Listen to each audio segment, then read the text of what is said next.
Episode 392, When Patient Journeys Don't Fit in the EHR System. Today I am speaking with Emily Kagan Trenchard from Northwell Health.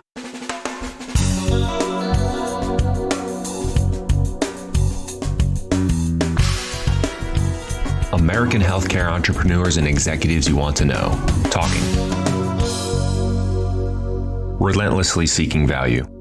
So a few things to remind everybody. First of all, don't forget EHRs were purpose-built originally for billing. This is no secret. People quite openly have called EHR systems glorified cash registers. If I want to be generous, maybe I would restate this to say that EHRs were designed to document patient interactions. This is what their core architecture was built to achieve. But today, there's a lot that goes on that isn't a traditional patient interaction. First of all, me even calling it, frankly, a patient interaction should give longtime listeners a clue where this is headed. I mean, say you're sitting at home on your couch. I don't know. You're probably not considering yourself a patient. You're considering yourself a person sitting on your couch.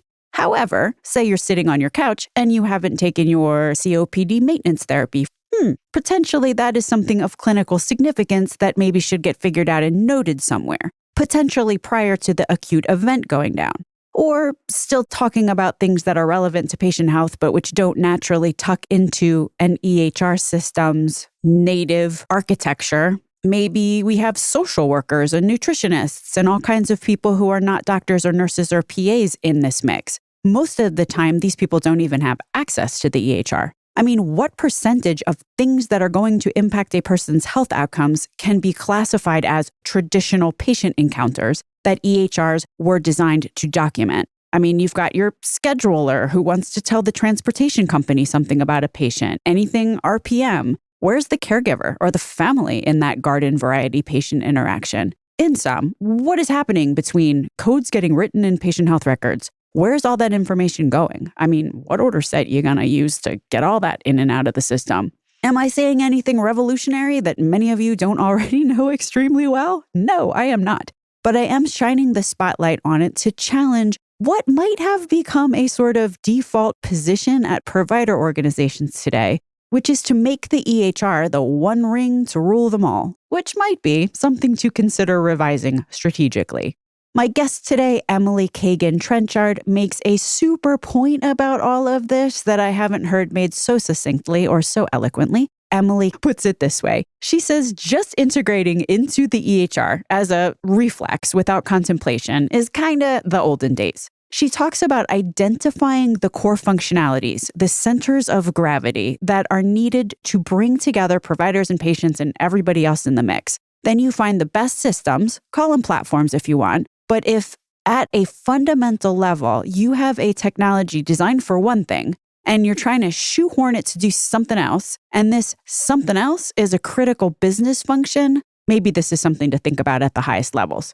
Of course, it goes without saying that these platforms have to work together, obviously, but you kind of got to get the right platform for the right job. Now, to make one point clear as glass, what we are not talking about here is cobbling together a bunch of point solutions. What we are talking about is getting the fundamentals, the core architecture here solidified. Pam Aurora talks about this at length in episode 248. She's the CIO at Texas Children's. Pam Aurora says that if a health system doesn't get its technology infrastructure rock solid, if that infrastructure is janky in any way, then everything built on top of it will require, duct tape and workarounds and probably not go as well as planned. In the show today, Emily Kagan Trenchard continues that theme. She talks about the 4 platforms that she feels are very necessary to underpin or be the chassis to best support helping providers and others help patients and people in and out of the clinic. She calls each platform a tentpole. These 4 platforms are, number 1, the EHR, number 2, a CRM, a customer relationship manager. And by the way, when Emily says CRM, she's talking about more than software. It's more like a philosophy or a whole approach around relationship building with patients/people/customers. Then we have Emily's number 3, which is a cloud platform for data and analytics, and number 4, a data exchange. One last takeaway, for me at least, Emily has talked about 2 basic facts that inform her thinking. Number one, providers and patients alike are increasingly not tolerant of friction. And number two, what is easiest is the most likely to happen. Something that we don't get into in this show, but certainly bears considering, is the larger context here. Yeah, we got Amazon, we got Google. Not only what they are doing alone, but also what they are investing in. They have platforms that are purpose-built to remove friction and to be really, really easy. One-click easy. So let's talk about the WIFM here for health systems to get a move on. When Meryl Guzner was on the show a few weeks ago, this is episode 388, he says that when patients and employers and taxpayers start crying uncle on both healthcare prices, as well as just bad friction-filled experiences, and also when at the same time, technology and new competitors move in on the supply side, he says what's going to happen then is older incumbents, like hospitals, could find themselves getting their lunches eaten. So probably intuitively as well as intellectually, health systems really getting their technology clearly optimized to support their communities, their patients, and their providers might seem to be mission critical, especially as we contemplate the stuff that Mike Thompson was talking about in episode 389 about how there is increasingly data out there which identifies hospitals who are very inefficiently run. And so if at a very basic level, a hospital has misaligned tech that's requiring a lot of workarounds and stuff, which is another way to say wasting a lot of staff time, having the right technology deployed in the right way will certainly ground efforts to be effective and also help compete with some of these lurking entities who are looking to take a piece of the $3 or $4 trillion healthcare industry in this country, of which hospitals account for something like $1 trillion of. And as Dr. Eric Bricker says in episode 351, this is why hospitals have a big red target on their back. Also, I would be remiss not to mention that non-purpose-built, dare I say bad technology causes bad clinician burnout, which causes bad turnover, which is really expensive. Dr. Arshad Rahim talks about this in episode 323. By the way, I interviewed Emily Kagan Trenchard at Node Health's annual Digital Medicine Conference in New York City this past December. Always a great conference. Emily is SVP and Chief of Consumer Digital Solutions over at Northwell Health. Northwell, in case you haven't heard of this health system, is very large. 21 hospitals, 850 outpatient clinics, 300,000 patients a year. Yeah, it's big. My name is Stacey Richter. This podcast is sponsored by Aventria Health Group. Emily Kagan Trenchard, welcome to Relentless Health Value. Thanks so much for having me. So just kicking off here with a question that we probably could talk about for 3 days. But how does the work that you are doing in consumer digital and really thinking about consumer experience, how does it sort of all start? You know, like how do we slot your work in digital consumer solutions into the larger health system technology stack or infrastructure or just the traditional way that many conceive of it all? What it really does is take the consumer experience in a digital world and puts it on par with the clinical experience. When we are considering our technology infrastructure, just as we put a degree of diligence and investment into our clinical technology stacks, we need to do the same for what we provide to our patients. And that's not exclusively something for marketing or rev cycle or access or just a remote patient monitoring program. It is unto itself its own key constituency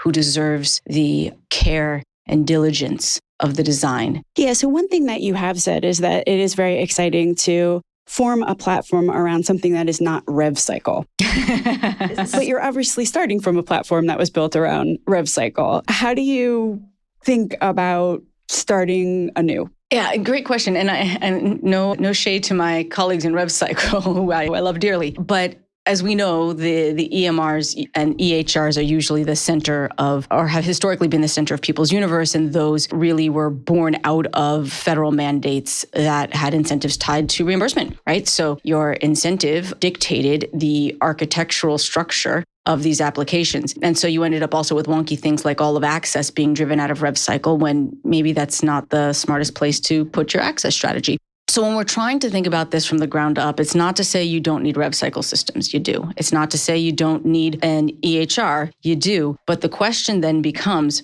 where else do you have centers of gravity that you should respect in the architecture? And so for us, what that means is not defaulting to the historic center of gravity of an EHR, not defaulting to a historic center of gravity in your registration and your billing systems, but saying, no, there is a constellation of need here, and we actually have to give it its proper due in our tech stack. And so that involves taking an approach with CRM, right? Customer relationship management applications, and making it another center of gravity so that the tools by which we manage our relationships take their rightful place alongside the tools with which we manage our clinical concerns and our financial concerns. Interesting that you are not considering this, that the EHR is the center of the universe. Because obviously, like historically, we've gone through a couple of phases, right? Like we started out maybe pre-meaningful use where it was maybe not as digitized nearly as it is today. So this might not be necessarily a fair comparison, but there was things all over the place. Then you have to have the EHRs, and everybody starts to think what good looks like is integrating with the EHR. That happened. Effectively, what you're saying is, you know what? The EHR is over there, and it was designed for a very specific use case with a very specific infrastructure, which is created at its core for that particular use case. Let's not try to use something which was completely built to do something else and try to retool it to do something that it was not purpose-built for. Yeah, and to be fair, if we're going to torture my constellation metaphor a bit more, it certainly has a gravitational pull that affects all of the other things. It is the biggest, baddest thing in our tech stack, absolutely. And I don't want to misconstrue my point in that way. But exactly as you said, it was purpose-built for our patients. We interact with way more than just patients. What about our caregivers? What about parents, children, and other members of the community who are a part of the care team? There's not an inherent way to encode the meaningful relationships and integrate them into care plans in ways that bespeak the sophistication with which we're hoping to operate in the world at large, right? So you need different tools for that. And I think that that's actually a reflection of a move, especially on behalf of health systems, away from, again, the hospital being the center of the universe and really taking into consideration the role that ambulatory is playing, right? More and more procedures are moving out of the inpatient setting. They're going into this outpatient. There's so much more virtual care. So suddenly, again, that has shifted where the attention is. And so you're also now thinking about all of these ambulatory interactions, the beats in between those ambulatory interactions, the moments that occur at home, these sort of touch points of customer support or payment or shopping or anything else you might want to call for that truly are going to influence with, if not equal force, the nature of what ends up happening in an encounter that you encode in the clinical record. So when you were saying that the EHR was built around the patient, I'm understanding what you mean is that the EHR, people aren't patients all the time. So effectively, I think what you're saying is that the EHR was built around the moments in time when a person is a patient and they are in a clinical setting and they are talking to a clinician. That is the moments in time that the EHR was constructed to wrap around, maybe. And as many have said, it was mainly built to capture codes, which then are used for billing. So while that is important, if you start thinking about the entity on the show, we have talked many times about having a defragmented patient journey. If you are, by the technology's very nature, fragmenting the patient journey, or at least the digital one, into it's only sort of picking up the moments of time when the patient is interacting with a clinician, then there's a lot that is left over.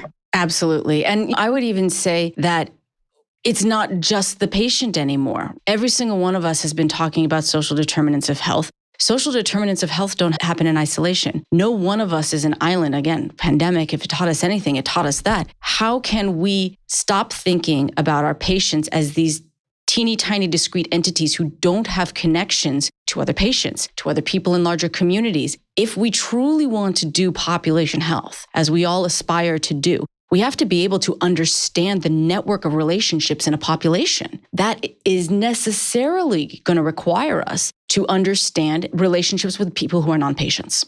And that is also something that the EHRs are not well suited to be the driver of. That is a really actionable insight you just laid out there that I would love to emphasize. That if EHRs just clip a few moments in time out where one patient happens to be in a clinic with one clinician, like they're some little pristine silos of transactional moments.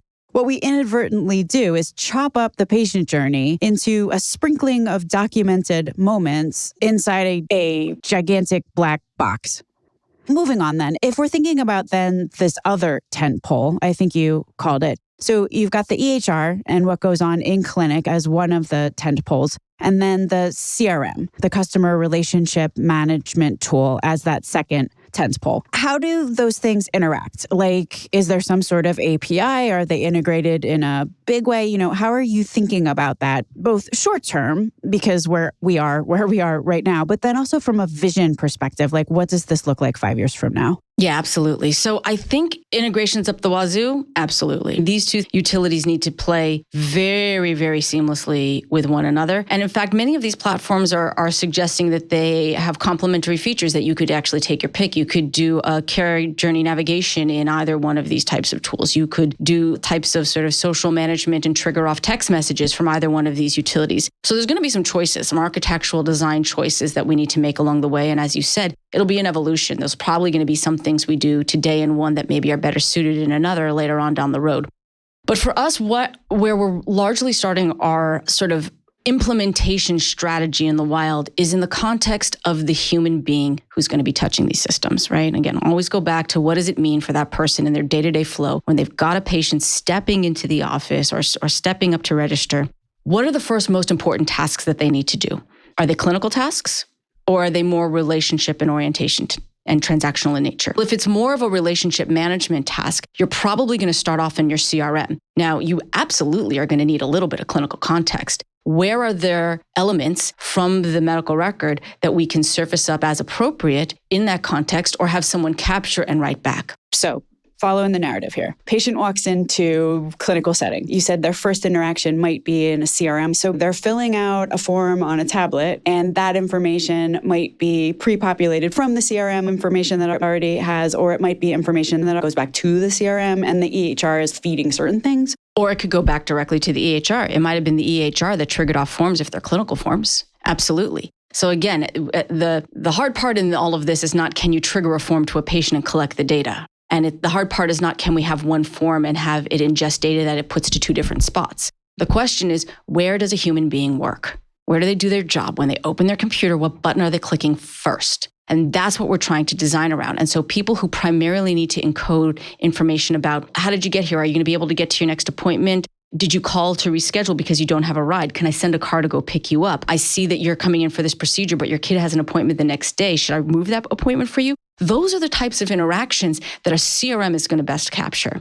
If you go on now on the clinical side of things, as a clinician, of course, you're going to start in your EHR. But that doesn't mean you don't want some of the information that might be in that social history, in that context, that is more rich and dynamic than what you're necessarily going to capture in an H&P. And so that is where you are going to have elements from the CRM world piped in. So what is H&P? A history and prognosis form. It's like a standard clinical intake form where you capture somebody's general life state, not just a specific reason that brought them into the doctor that day. Okay, so I have two questions, and one's going to be from the clinical side, and then one is going to be from the, you mentioned care navigation side, which is something that is a problem, to say the least.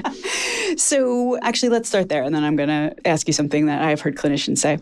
So from a population health standpoint, we have patients who are falling into one care gap, just situation analysis, falling into one care gap after another. And as I've said on the show, it's really hard to keep mopping care gaps off the floor when the faucet is still running. That is creating more and more care gaps because we don't have these defragmented patient journeys. And also it makes PCP's job, clinician's job, really difficult when somehow or another in a 7-minute meeting, not only are they dealing with a primary complaint, but somehow or another, they also have all these alerts popping up that says that this patient is missing 15 preventative care. So if we're thinking about solving for that specific use case, right? Like, first of all, you gave some examples where a patient was already interacting with the system. Like they called to make an appointment and then they canceled. And then I'm assuming that either within that digital interaction or whoever's on the phone with them is saying, why are you canceling? Can I help you reschedule? But does the system have ways that aren't patient initiated or patient triggered? Like, for example,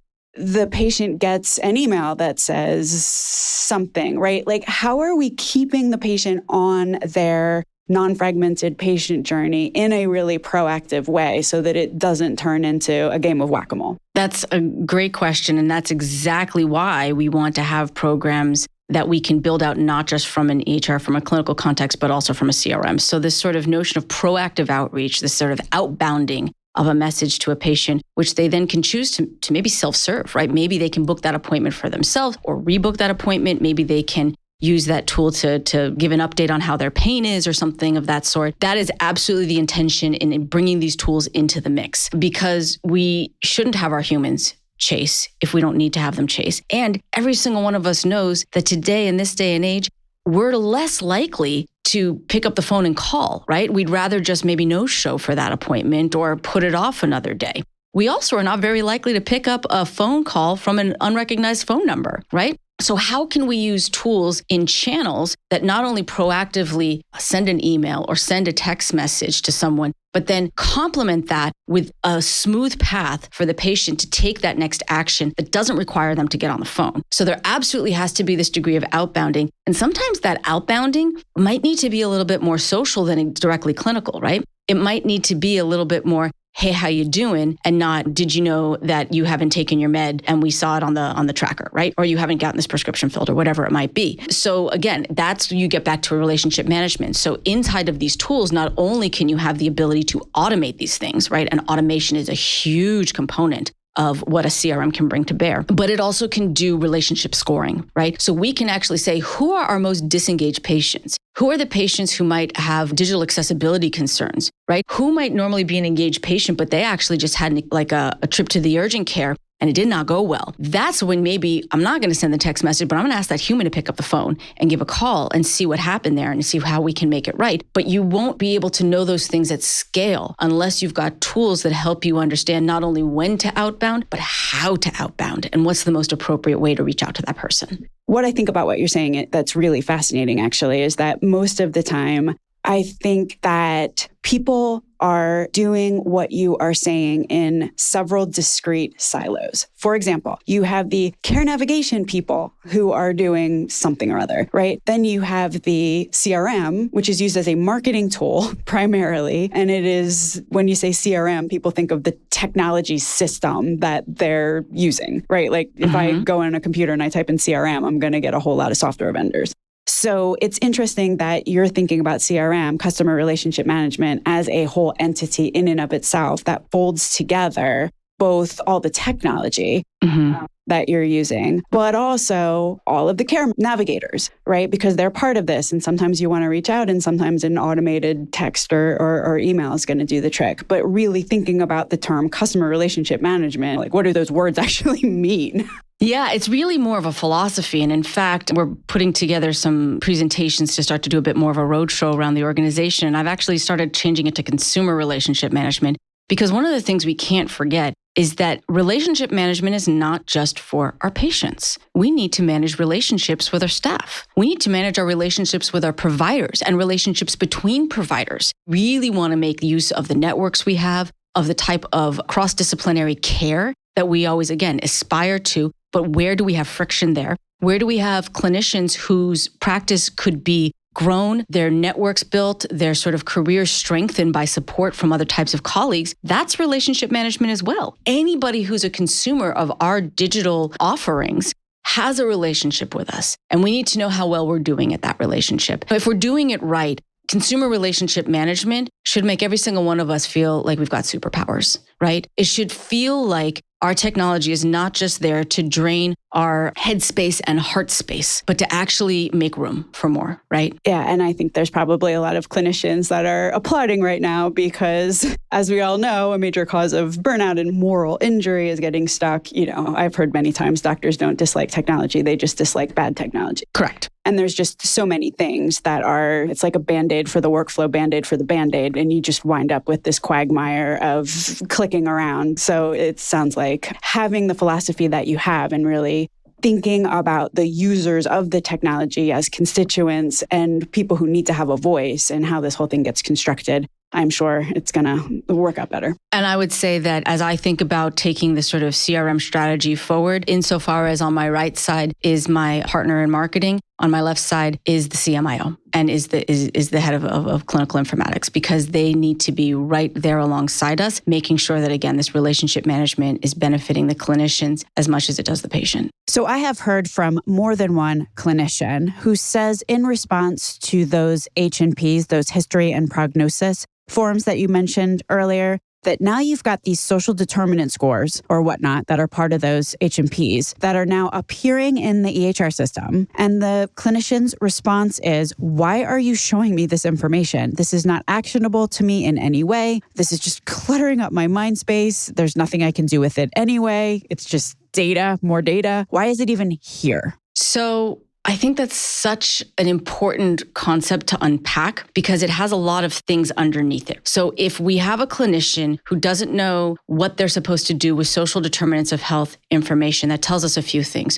First of all, were they the right person to receive that information if they don't feel empowered to do it? If they were empowered to do something about it, would we want them doing it anyway? If what this person needs is a quote unquote prescription to a farmer's market, should that be the clinician's role? Or should that be somebody else who maybe doesn't have a medical degree and is paid at that hourly rate? There's so much just centralization around assuming that the doctor is the one that all care pathways must be administered through. We're not making use of our NPs, our ACPs, other levels of clinical expertise. How can we make better use of our nurses? How can we make better use of our health navigators? If we can decant some of that stuff down to be acted upon by other members of the care team and empower them, so many of those social determinants of health can actually be accounted for in different ways before the patient even arrives. Again, back to the example I gave. If it's a ride to get there, the doc doesn't need to be the one dialing up the Uber. That can be somebody else in the office. But perhaps it's really important for the clinician to know that because that this patient has mobility issues, the ask for them to go to 2 different clinics in order to do the next testing and follow-up,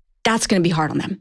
And so maybe we should think about sending them someplace else where it's a multidisciplinary practice or something of that sort. So again, clinical context, is this information relevant? And do we have enough other people in the mix to act on it? Because again, we can't keep putting the burden only on our docs. There are so many other members of the care team that need to be activated, just as there's so many other people around the patient who could be empowered to support them in their care. And again, that's what we're hoping to do with these tools. Yeah, and I think you are bringing to bear actually a really important point, that there's this notion of team-based care. Yeah. And it can be done very, very well. And when it is done very, very well, it supports and empowers physicians. When it is not done well and is a euphemism, sounds good, let's just call it team-based care, and it's anything but, then it diminishes a term that actually does have a very important place in our evolving future to support clinicians. And yeah. There's that. Absolutely. And again, it gets back down to relationships, right? How do we make sure that we're allowing everybody the space to have the kinds of relationships they need, which is not just what they bring to the table, but what can they get back out of the relationship? Where can we help our physicians feel more supported? Where do we help our patients feel more supported so that they're not pinning all of their hopes for feeling healthy again on those 7 minutes they get with that doc? Because that's not going to be enough. How can they see other members of the care team as critical to their success, as invested in their success to stay healthy? And then how can they also, this is another thing we talk about a lot, I'm pretty passionate in advocating for tools for caregivers. We don't build enough tools for caregivers. How do we make sure that the things we build and the instructions we give don't just get given to that person who might be feverish and coughing and maybe not in the best state to remember every single bit of instruction that you just gave, but can employ others who are in their social network who can be there to support them and help make sure that they're on the right track to getting healthy. Again, all of this is about relationships, and it's about not just identifying the relationships and writing it on a piece of paper, but acting on it in ways that are smart, that are well-informed, that are meaningful, and that ultimately are going to have a clinical benefit. So, Emily, is there anything I neglected to ask you that you think is important to mention here? So the only other thing that I talk about whenever I have the opportunity is to talk about the importance of data in all of this. And it's one of these like boring but deeply important topics, right? Because everybody says, yeah, I'm going to click yes to the privacy policy in terms of service. Yeah. It's frustrating to figure out who is buying and selling my data. But at the end of the day, when we move into this world of digital health, the medicine is being practiced not only on our physical bodies, but on our digital bodies. Decisions about our care are made based on how we are encoded in these systems. And if you went today and printed out your medical record, if you looked at it, would it have all the accurate information someone would need to care for you? Probably not. And those errors, those omissions are what we're training our artificial intelligences on. They're what we're increasingly leaning on as we interconnect these systems to make decisions about what's the next best action. How do we empower patients to be active contributors to their medical records in ways that go far beyond what our clinicians would otherwise consider? How do we empower patients to give information that they think is germane to what a clinician needs to know about taking care of them and have that captured in our records and in our systems so that when we train our artificial intelligence, when we ask our clinicians to take a look at this patient and make a recommendation, they're doing so not only based on what historically has been determined to be what's important to the patient, what the patient says is important to them. Really, I think patient empowerment in their own medical record and data management is one of the most critical things we can be talking about. Yeah, especially just given what's that stat that doctors cut off patients after 18 seconds or 30 seconds or something, assuming that after 18 or 30 seconds that the patient feels heard, but probably more accurately is heard is probably a stretch. Yeah. Emily, it has been such a pleasure to have you on the podcast today. Oh, thank you so much again. I really enjoyed it. So let's talk about going over to our website and typing your email address in the box to get the weekly email about the show that has come out. Sometimes people don't do that because they have subscribed on iTunes or Spotify or we're friends on LinkedIn. What you get in that email is a full and unredacted, unedited version of the whole introduction of the show transcribed. There's also show notes with timestamps. So you get everything that you need to decide if you want to listen or not, just apprising you of the options that are available. Thanks so much for listening.